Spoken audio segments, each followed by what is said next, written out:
ማርኮኛልና ክብርሽ ላንቺ ልገዛ ላመስግንሽ ማርኮኛልና ክብርሽ ላንቺ ልገዛ ላመስግንሽ ማርኮኛልና ክብርሽ ላንቺ ልገዛ ላመስግንሽ ማርኮኛልና ክብርሽ ላንቺ ልገዛ ላመስግንሽ ወደ ሲኦል ገብተን ከተቀጣን በኋላ የመዳን ተስፋ ይኖራል ወይ? የቆርኔሌዎስ ስነ ምግባር ወደ እምነት አመጣ። ሲኦል መግባት በራሱ ቅጣት ነው። ከዛ በኋላ ከተቀጣን በኋላስ እግዚአብሔር ይምረናል ወይ? ናቡከደነጾርን ለ7 ዓመት ያክል አውሬ ያደረገው ወደ አውሬነት ቀየረው። ያላመነ ግን ደግሞ ካመኑት በላይ በጎነትን የሚሰራ ሰው ቢሞትስ? ሄሮድስ አይምሮውን አጥቶ የገንዛ ስጋውን በቢላ እየቆረጠ እየበላ ሞተ። ሳይፈልጉ መዳን ሳይፈልጉ በግድ ነው ወይ የዳኑት? ተመልከቱኛ ክርስቲያኖች ነን። መልአክ አልተላከልንም ለኛ አይደል? ለቆርኔሌዎስ እኮ መልአክ ተልኮለታል። ሰላም ተመልካቾቻችን እንደምን አላችሁ? የጸበል ጻድቅ ሰዓታችን ነው። ለዛሬ በዝግጅታችን ላይ ለተጠየቀው ጥያቄ ምላሽ እየሰጡ ከኛ ጋር ቆይታ የሚያደርጉት መጋቢ ሐዲስ ስቡ አዳምጤ የሰዋስወ ብርሃን ቅዱስ ጳውሎስ መንፈሳዊ ኮሌጅ የሐዲሳት ትርጓሜ መምህር ናቸው።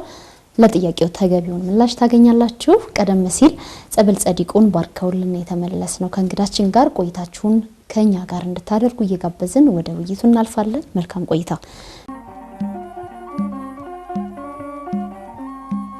ማርኮኛልና ክብርሽ ላንቺ ልገዛ ላመስግንሽ ማርኮኛልና ክብርሽ ላንቺ ልገዛ ላመስግንሽ ማርኮኛልና ክብርሽ ላንቺ ልገዛ ላመስግንሽ ማርኮኛልና ክብርሽ ላንቺ ልገዛ ላመስግንሽ መምህር እንግዳይ ስለሆኑ በጣም አመሰግናለሁ። እኔም አመሰግናለሁ።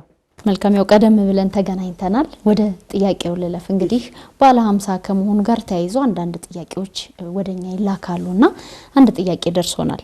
በትንሳኤ ያልወጡ ነፍሳት እንዳሉ ይነገራል ይላል ጥያቄያችን። በሌላ በኩል ደግሞ ለሰው ልጅ ሁሉ ራሱን አሳልፎ ሰጠ የሚለው አስተምሮ በሰፊው ይነገራል። ታዲያ ሁለቱ ሐሳብና አስተምሮ አይጋጭም ወይ?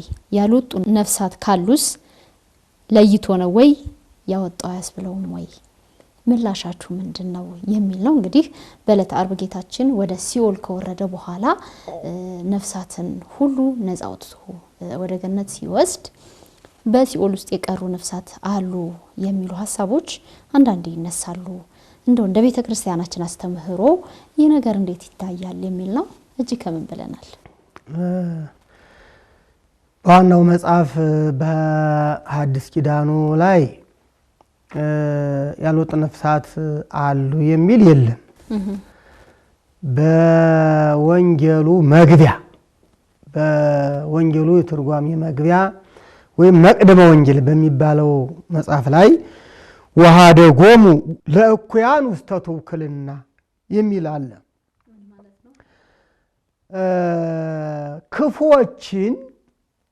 ክፉዎችን በሲኦል ተዋቸው ማለት ነው።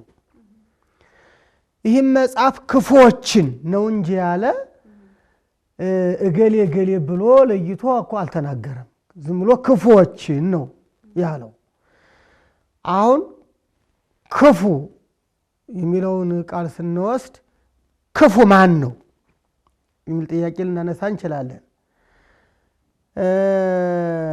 እጅግ በጣም ክፉ ዲያብሎስ ነው። ጌታችን በወንጌል ክፉ ይመጣል እያለ የተናገረበት ወይም ደግሞ ክፉ ብሎ የሰየመው ዲያብሎስን ነው። ስለዚህ ወኀደጎሙ ውስተ ትውክልና ወኀደጎሙ ለእኩያን ውስተ ትውክልና ክፉዎችን በሲኦል ተዋቸው የሚለውን መተርጉማን ከአጋንንት በላይ ክፉ የለምና ከዲያብሎስ በላይ ክፉ የለምና ዲያብሎስንና ሰራዊቱን አጋንንትን ሰይጣናትን ነው በሲኦል የተዋቸው ዲያብሎስ የሰው ልጆችን በሲኦል ተቆራኝቶ ይኖር ነበር። እግዚአብሔር ሞቶ በደሙ ቀድሶ የሰው ልጅ ከሲኦል ሲያወጣው ዲያብሎስ ከሰራዊቱ ጋር ቀርቷል። ሲኦል ውስጥ ነው ዲያብሎስ ስላልወጣ። ስለዚህ ክፉዎች ሲኦል ውስጥ ቀሩ ማለት ዲያብሎስና መላእክቶቹ ወይም አጋንንት ቀሩ እንጂ የሰው ልጆችን አይመለከትም ነው። እንግዲህ ዋና መተርጉማን እንዲህ ብለው ነው የሚተረጉሙት። ደግሞ አንዳንድ ሰዎች ደግሞ አንቺ እንዳነሳሽው ወሀደጉሙ ለኩያን እንግዲህ ክፉዎችን ተዋቸው ከተባለ ክፉዎች የተባሉ እነ ፈርዖን ሊሆኑ ይችላሉ፣ እነ አጋግ ሊሆኑ ይችላሉ፣ እነ ሄሮድስ ሊሆኑ ይችላሉ፣ ወዘተ ወዘተ ብዙ ክፉዎች አሉና ምናልባት ክፉዎች እነዚያ ቀርተው ሊሆን ይችላል የሚል አስተሳሰብ ወይም አመለካከት ነው ያለው ማለት ነው። ግን ሊቃውንት ጌታችን ክፉ እያለ መላልሶ የሚጠራው ወይም የሚጠቅሰው ዲያብሎስን ስለሆነ ክፉዎች አጋንንት ናቸው እንጂ የሰው ልጆች በሲኦል አልቀሩም ነው ዋናው የቤተ ክርስቲያን ትምህርት ይሄ ነው ማለት ነው። እና ኢየሱስ ክርስቶስ በሲኦል ውስጥ የተወሰኑትን ሌላውን አዳም ጀምሮ ከሔዋን ጀምሮ ሲያወጣ እጅግ በጣም ክፉ የሆኑትን በሲኦል ለይቶ ተዋቸው የሚል ትምህርት በቤተ ክርስቲያን የለም። እንደነገርኩሽ ግን ያ አመለካከት ነው። አንዳንድ ሰዎች እኩያን የሚለውን ሲተረጉሙ እነዚህ ክፉዎች ቀርተው ቢሆንስ ከሚል ትርጉም የተነሳ እንጂ እግዚአብሔር የተወሰኑትን ለይቶ በዚያ ተወ የሚል በሐዲስ ኪዳን ውስጥ አናገኝም ማለት ነው። ስለዚህ ቤተ ክርስቲያናችን ኢየሱስ ክርስቶስ ክፉዎችንም በጎዎችንም በሲኦል የነበሩትን አውጥቷል ነው። መልካም ጥያቄ ላንሳ። እንግዲህ መልካም ስራችሁ ይከተላችኋል ነው የሚለው አይደለ? መልካም ስራችን የሚከተለን መልካም ስራ ስንሰራ ነው። መልካም ስራ ካልሰራን የሚከተለን ክፉ ስራችን ነው ማለት ነው። ቀደም ሲል እርስዎ እንዳነሱት ወደነ ሄሮድስ ወደነ ፈርዖን ስንሄድ ለብዙ ሰዎች በስጋ መሞት ምክንያት የሆኑ ሰዎች ሄሮድስን ብናገኝ ለበርካታ ህፃናት መሞት ምክንያት የሆነ ገዢ ነበረ። አንዳንድ ሰዎች ክፉ ስራ ከሰሩ ነፃ ፈቃዳቸውን እየተጠቀሙ ነው ማለት ነው አይደለ? ስለዚህ እነ ፈርዖን እነ ሄሮድስ በብሉይ ኪዳን የነበሩ ገዢዎች ነፃ ፈቃዳቸውን ተጠቅመው መስራት ያለባቸውን ነገር ሰርተው አልፈዋል። ስለዚህ ሳይፈልጉ መዳን ሳይፈልጉ በግድ ነው ወይ የዳኑት? ምክንያቱም ነፃ ፈቃዳቸው ያንን ስራ ሰርቶ ማለፍ ከሆነ ስለምን ክርስቶስ ከሲኦል አወጣቸው የሚል አንዳንድ ጥያቄ ይነሳል። እንዴት እናስታርቀው? ይሄ እንግዲህ ከአዳምና ከሔዋን እነሳ። እንግዲህ አዳምና ሔዋንም ነፃ ፈቃዳቸውን ተጠቅመው የእግዚአብሔርን አምላክነት ለመቀማት ሞክረዋል። ይህም ትልቅ ኃጢአት ነው አይደለ? ስለዚህ እግዚአብሔር አዳምና ሔዋን ሞተው እንዲቀሩ አልፈለገም። ግን ስለ ኃጢአታቸው ቀጣቸው ነው። እግዚአብሔር ኃጢአተኛውን ይቀጣና ከቀጣ በኋላ እንደገና ያድናል። ቀጥቶ ያድናል። አጠቃላይ ብሉይ ኪዳንም አዲስ ኪዳንም ይህን የሚሉት አዳምና ሔዋንን 5500 ዘመን በሲኦል ቀጣቸው። ከቀጣቸው በኋላስ ይቅር አላቸው ነው። የሰው ልጅ ፈርዖን ነፃነቱን ተጠቀመ፣ ኃጢአት ሰራ፣ ተቀጣ። የት ቀጣው? ባሕረ ኤርትራ ውስጥ ከነ ሰራዊቱ ከነ ፈረሶቹ አስጥሞ ቀጥቶታል እኮ እግዚአብሔር። ከዚያ በኋላስ የተወሰደው ዘመነ ብሉይ አይደለ? ሲኦል። በሲኦልስ ክርስቶስ እስኪመጣ ድረስ ምን እያደረገ ቆይ? እየተቀጣ ቆይ። ይሄ ነው። ሄሮድስም እኮ ሲሞት ራሱ እንደው በእኛ ታሪክ ምንድነው ሄሮድስ አይምሮውን አጥቶ የገንዛ ስጋውን በቢላ እየቆረጠ እየበላ ሞተ የሚል ታሪክ ነው ያለው። ይህ መቀጮ ይቀጣው ነው። ከቀጣው ከዚያም በኋላ ደግሞ ሲኦል ወርዷል። ይቀጣዋል እግዚአብሔር ቀጥቶታል።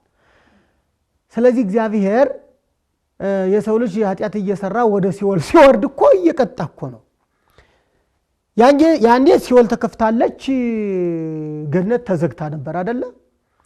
እና አብርሃም እና አቤል ደጋጉ እነ ሙሴ ነቢያቱ ወደ ሲኦል ይወርዱና በሲኦል ውስጥ የእግዚአብሔር ስልጣን ከመከራው ተሰውራቸው ነበር ነው የተባለ። እነሱን ከመከራው ተሰውራቸው ነበር። እነ ፈርዖን ግን ይሰቃዩ ነበር ነው ክርስቶስ ከመምጣቱ በፊት ገና ወደ ሲኦል ከመውረዱ በፊት የነበረው ማለት ነው። ስለዚህ እነ ሙሴ እነዚህ ደጋጉ ነቢያቱ ምንም ሲኦል ቢወርዱ የሄዱት ሲኦል ነው። ከሲኦል ውጭ ሌላ የለማ። ገነት ተዘግታለች። ገነት መግባት አይችሉም። ገነትን ክርስቶስ ብቻ ነው የከፈታት ማለት ነው። ግን ወደ ሲኦል ወርደው ያ የጽድቃቸውን ዋጋ ደግሞ የመልካም ስራቸውን ዋጋ ደግሞ ምን ያደረጋቸው? ስቃይ መከራ ትልቅ ስቃይ እንዳያገኛቸው ጋረዳቸው ይላል። ደግሞ ከዚህ እግዚአብሔር እነዚህ እንዲያርጉ ይጠብቃል፣ እነዚያን ደግሞ ይቀጣል፣ ደግሞ እነዚያን እንዲሰቃዩ ያደርጋል ማለት ነው። ፍትሃዊነቱ ግን ጥያቄ ያስነሳ መምህር፣ ፍትሃዊነቱ ግን ጥያቄ ያስነሳል ደግሞ። ምክንያቱም ፈርዖን ለእስራኤላውያን ለብዙ እስራኤላውያን ለነ ራሄል መሰቃየት ለልጆቿ መሞት ሁሉ እጁ ያለበት መሪ ነው። ሄሮድስ ጋር ብንሄድም ደግሞ ለብዙ ህፃናት የብዙ ህፃናት ደም እጁ ላይ ያለ ነው። እና አብርሃም ጋር ስንሄድ ደግሞ በቅድስና ይኖሩ እግዚአብሔርን በፍጹም ልባቸው ያገለገሉ እና አቤል በየዋህነት የተሰዉ ናቸውና ፈርዖንና እነ ሄሮድስን እኩል ከነ አብርሃም ከነ ይስሐቅ ከነ ያዕቆብ ከነ አቤል ጋር እኩል ወደ ገነት መውሰድ እውነት ፌር ነው ወይ ብለው የሚጠይቁ ሰዎች ቢኖሩ ፍትሃዊነቱ ልክ አይደለም፣ እንዴት ወንበዴና ጻድቅ አንድ ላይ እኩል ወደ ተድላ ደስታ ይገባል የሚል ጥያቄ ቢነሳስ? አንድ ሰው ወንጀል ፈጸመ፣ ወደ ማረሚያ ቤት ገባ፣ 10 ዓመት ተፈረደበት። 10 ዓመቱ ሲያልቅ ይወጣል ይወጣል ማስተዛዘኛም አለው፣ ማስተዛዘኛም ይሰጣል አይደል? ይወጣል አይደል? እግዚአብሔርስ እነዚህን ሰዎች ከቀጣቸው በኋላ እዚያ በኋላ ማውጣት የለበትም? መልካም እንግዲህ ከዚሁ ጋር ሌላ ጥያቄ ደግሞ ላነሳ እንደዚያ ከሆነ እኮ ማለት ነው እንደዚህ የሚል ሰው እኮ እንደ ዛሬም እኮ ሰው የተለያየ ኃጢአት እኮ ይሰራል እኮ ከባድ ኃጢአት እኮ ይሰራል። ኃጢአት ከሰራ በኋላ ንስሐ ይገባል። ንስሐ ሲገባ ይቅር ይለዋል አይለው? ይለዋል። ይቅር ካለው ታዲያ የእግዚአብሔር ፍርዱ እንዴት ነው? ተዛብቷል ወይስ ቀጥተኛ ነው? ምን ነው? ይቅር ማለቱ መልካም አይደለም?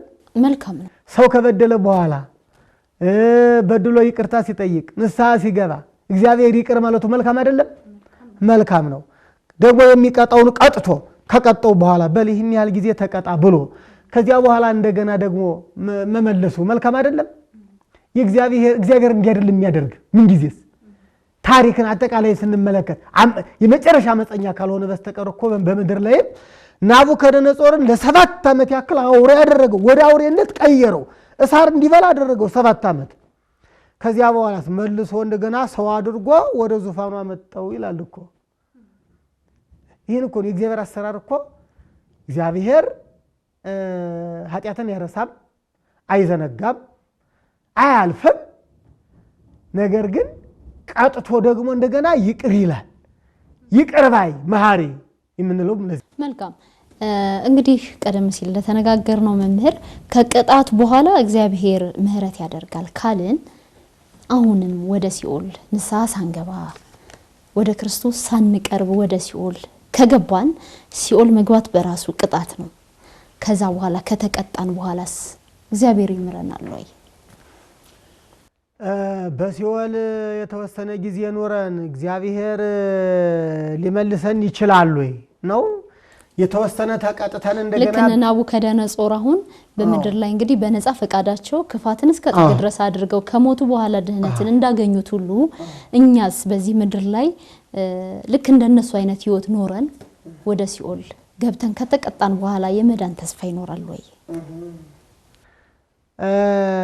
እንግዲህ አሁን የብሉይ ኪዳኑ ቅጣት እግዚአብሔር በጥንት አብሶ በአዳምና በሔዋን መርገም የተያዙትንም በጥንት አብሶ ብቻ አይደለም የመጣው በመላታ ኃጢአት ነው ብለዋል ሊቃውንት። በየግላቸው ኃጢአት ሰርተው የወረዱትንም ሰው ሆኖ ሞቶ በሞቱ አድኗል ኢየሱስ ክርስቶስ።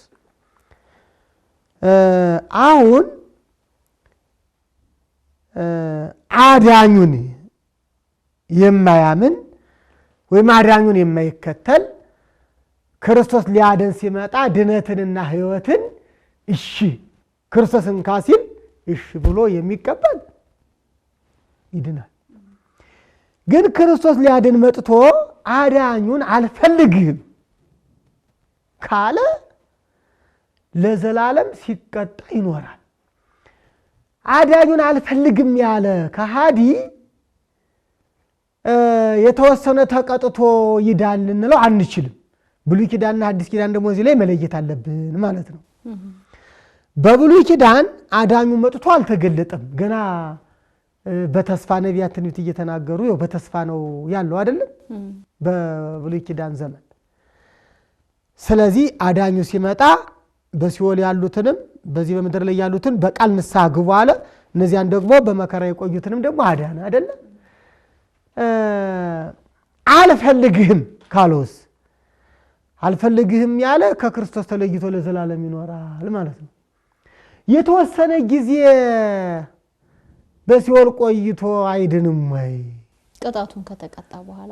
ቅጣቱን ከተቀጣ በኋላ ነው ያንቺ ጥያቄ ማለት ነው። ወይም ከሰዎች የሚመጣው ጥያቄ እንበልና ይህ ሰው መጀመሪያ ማመን መቻል አለበት። ካላመነ ማን ያድነው? ድነትን ፈላጊ እኮ አይደለም እኮ አይፈልግም። አሁን ለምሳሌ ይቅርታ ይኸውልሽ፣ ይቅርታ አሁን እግዚአብሔር ማሪ ነው ይቅር ይላል አይደለ? ግን ይቅር በለኝ ለሚል ነው። የቀደሙት ግን እነ ፈርዖን ልበ ደንዳኖች ነበሩ። ይቅር በለን ሳይሉ ነው የማራቸው። ያማ በሐዲስ ኪዳን አንድ ጊዜ መጣና በሐዲስ ኪዳን ዘመን ራሱን ገለጠና በኃጢአት ውስጥ የነበረው ሁሉ አንድ ጊዜ ላድንህ መጥቻለሁ ብሎ አዳነ። ከዚህ በኋላ ግን ሁለተኛ አይሞትም ብሏል ቅዱስ ጳውሎስ። ክርስቶስ ሁለተኛ ሊሞት አይመጣም ብሏል። እንደገና ለነዚያ ሰዎች መጥቶ እንደገና በስጋ ተገልጦ እዚህ በፊት በስተት ነው አሁንስ እናምናለን እንዲሉ እንዲህ አይነት እድል ይሰጣል አልተባለም።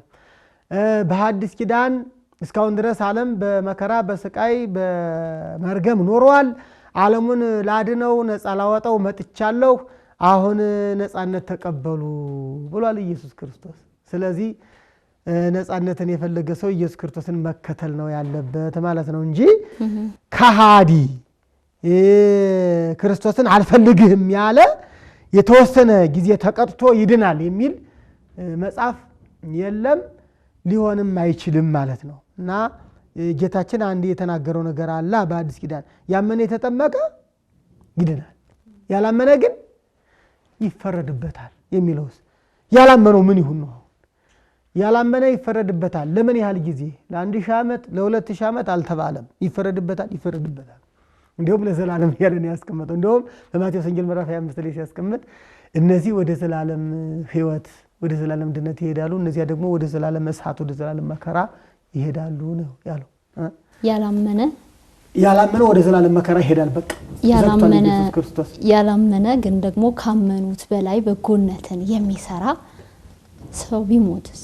ጥሩ እምነት የለውም፣ ግን በስነ ምግባር ካመኑት በላይ ነው።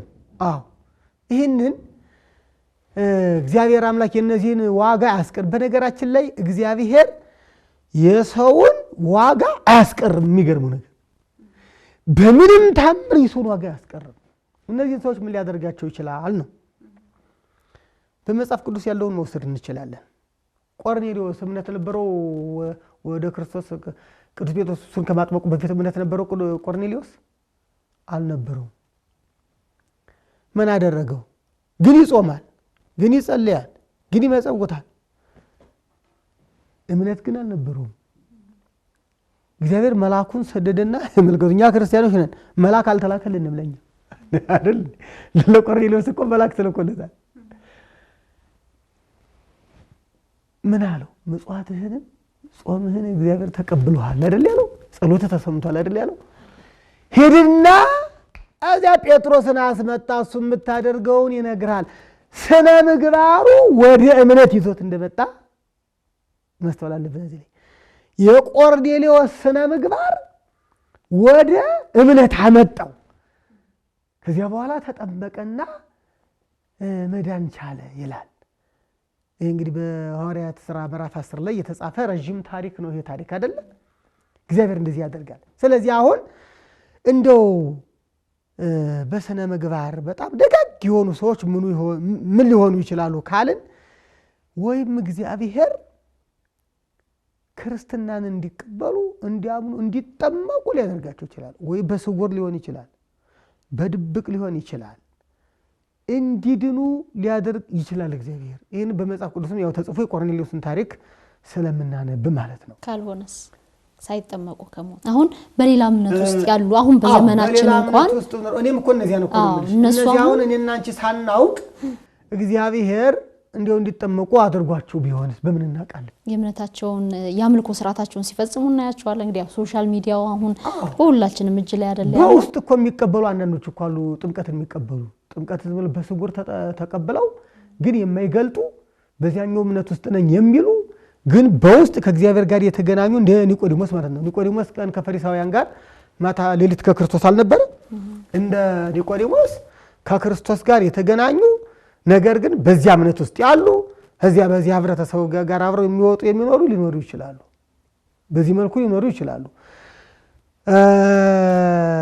እንግዲህ በአዲስ ኪዳን በአንዳንድ ቦታ ላይ እንደዚህ ቆርኔሌዎስን ጨምረን የተገለጠውን ስናይ እንደዚህ ቅዱስ ጳውሎስንም እንዲህ አድርገን መውሰድ እንችላለን። ቅዱስ ጳውሎስ እጅግ በጣም አጥባቂ የኦሪት ሰው አጥባቂ ፈሪሳዊ ነበርና ግን ልቡ ቅን ነበረ። ቅዱስ ጳውሎስ አጥባቂነቱ የክርስቶስን ካለማወቁ እና ደግሞ በኦሪት የምከብር መስሎት ነው እንጂ ከስግብግብነት ጋር ከራስ ወዳድነት ጋር ከስልጣን ወዳድነት ጋር የተያያዘ ታሪክ አልነበረውም ቅዱስ ጳውሎስ። ስለዚህ ምን አደረገ እግዚአብሔር? አስደነገጠና መጣው ይላል። እግዚአብሔር እንደነዚህ ያሉ ሰዎችን እኛ የማናውቀው መንገድ እሱ በሚያውቀው ያመጣቸዋል እያልኩሽ ነው። ወደ እምነት ያመጣቸዋል። እንደዚህ ያደረገ እንጂ እግዚአብሔር የሰውን ውለታ አይረሳም አይተውም ማለት ነው። ያ ሰው ለዚያ የሚበቃ መሆኑን የማይበቃ መሆኑን የሚመዝነው እሱ ነው። መዛኙ ክርስቶስ ነው ማለት ለመዳን ይበቃል አይበቃም የሚለውን የሚመዝን እሱ መዝኖ ያደርጋል። ያው እምነት ብቻውን በቂ አይደለም ምግባርም ተገቢ ነው ስለሚል እንደው በምግባር በጣም ከብዙዎቻችን በቃ ለብዙዎቻችን ምሳሌ መሆን የሚችሉ በእምነት ውስጥ ያለን ያመንን የተጠመቅን ከኛ የተሻለ የሚሰሩ ግን ደግሞ በክርስትና ውስጥ የሌሉ ጥምቀትን ያልተጠመቁ ያላመኑ ያልተጠመቁ ይሆንና ግን ደግሞ በስራቸው ከኛ የተሻለ ማንነት ያላቸው ሰባዊነታቸው በጣም ለብዙዎች ብርሃን መሆን የሚችል የሌላ እምነት ተከታዮች ስላሉ ምናልባት እንደው የነሱ ጉዳይ እንዴት አይነን እግዚአብሔር እነዚህ ሰዎች አናቃቸውም። እኛ እኮ ራሱ አሁን ሰዎቹን እኮ ምን እያደረጉ እንደሆነ ፈጣሪያቸውን እንዴት ቆመው የሚለምኑ ይሆኑ እንደው ባክህ ለዚህ አብቃኝ አንተን በቃ አምናለሁ ቀበላለሁ እያሉ ቢጸልዩ ይሆኑ አይሆኑ እኮ አንለያቸውም። እኛ ውጫቸውን ነው የምናይ እኮ እኛ የምናየው አለባበሳቸውን እንቅስቃሴያቸውን ብቻ ነው የምናይ። በውስጥ ከክርስቶስ ጋር ተገናኝቶ ቢሆንስ? ስለዚህ እግዚአብሔር ደግሞ በተለያየ መንገድ ሰጥቷቸው ቢሆንስ? ለምሳሌ አሁን ለበልና አንድ ሰው ማለት ነው አሁን አንድ ሰው ኢየሱስ ክርስቶስ እንደው ወንጌል ሰምቶ ኢየሱስ ክርስቶስን ከልቡ በቃ አምላኬ ነህ አዳኝ ነህ ብሎ አምኖ ለመጠመቅ ግን አልቻልኩም ሁኔታዎች አልተመቻቸውልኝም ብሎ ቢያለቅስ እኮ እንባው ጥምቀት ይሆናል እኮ እምነቱ እንባው ጥምቀት ይሆናል አይደል? ተባለ ከጥምቀት ከሚገኝባቸው እኮ ነገሮች አንዱ እንባ ነው ይላል። እንደው ይህንን ባለማግኘቴ ባለመጠመቄ ወይም ያንተ ተከታይ ባለመሆኔ ክርስቲያን ባለመሆኔ ራሱ አዝናለሁ ብሎ ቢያለቅስ እግዚአብሔር እንባውን ጥምቀት ያደርጋል።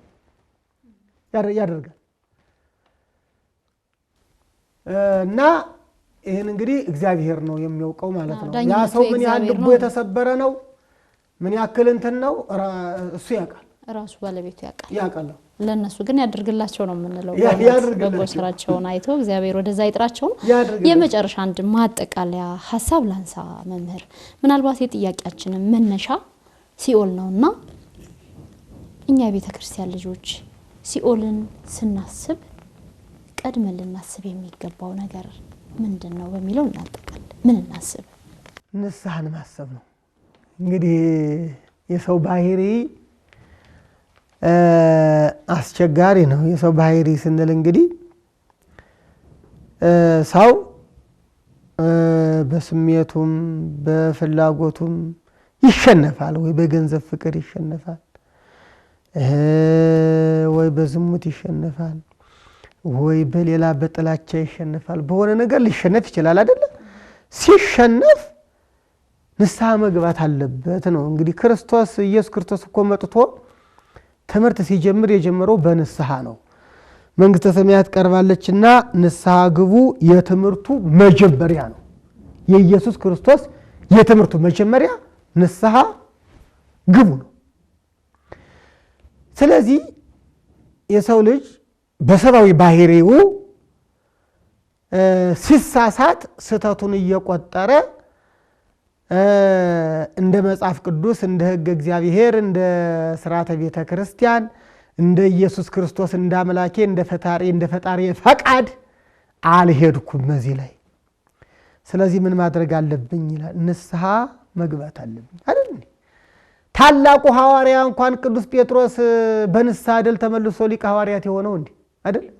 ማለት ኢየሱስ ክርስቶስን 3 ጊዜ ክዶ መጀመሪያም ታላቅ ሰው ነበር፣ 3 ጊዜ ካደ። ከዚያ በኋላ አለቀሰ። ግን ኢየሱስ ክርስቶስ አንተ 3 ጊዜ ክደሃልና ከዚህ በኋላ የሐዋርያት አለቃ ልትሆን አትችልም አላለው። እንደውም ከዚያ በኋላ የሐዋርያት አለቃ አድርጎ ሾመው፣ ንስሐ ከገባ በኋላ ማለት ነውና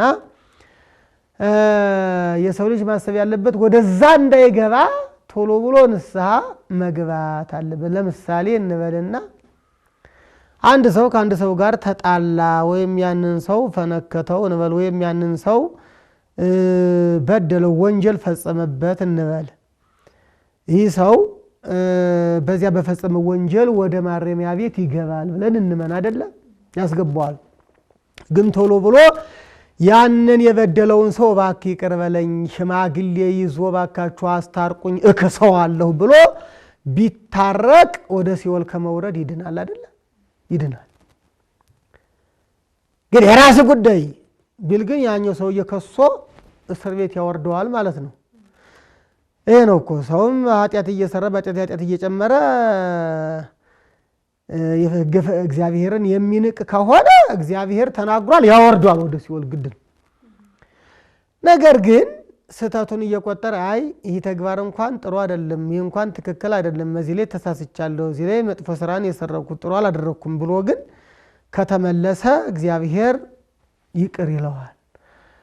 ስለዚህ የሰው ልጅ ሲኦልን ሲያስብ ንስሐና ማሰብ አለበት ነው። ወደ ሲኦል እንዳልወርድ እንዳልቃጠል መከራ ውስጥ እንዳልገባ ካለ አይ ማወቅ አለብኝ ብሎ ወደ ንስሐ መምጣት ነው። ከተቻለ መጀመሪያ መጠንቀቅ ነው አይደለ? ሕገ እግዚአብሔር፣ ሕገ ቤተ ክርስቲያን፣ ሕገ ወንጌል መጠንቀቅ አቅቶት ከተሳሳተስ ንስሐ ይግባ አይደል የተባለ። ታዲያ ነው እዚህ በላይ ምን መልካም ነገር አለ?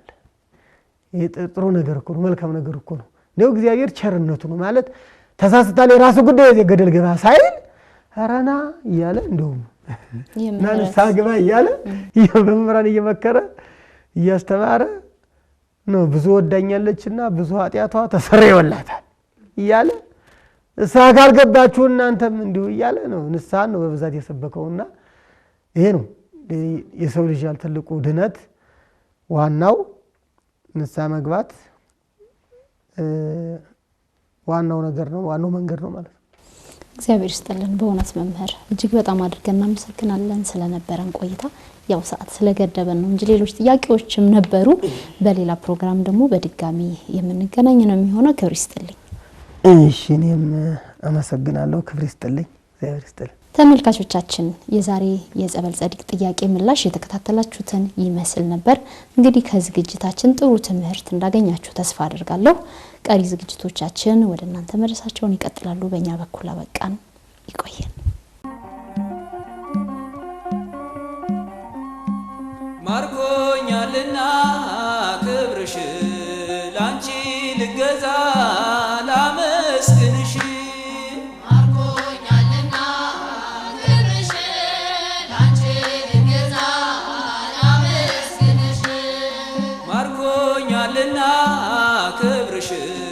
ላንቺ ልገዛ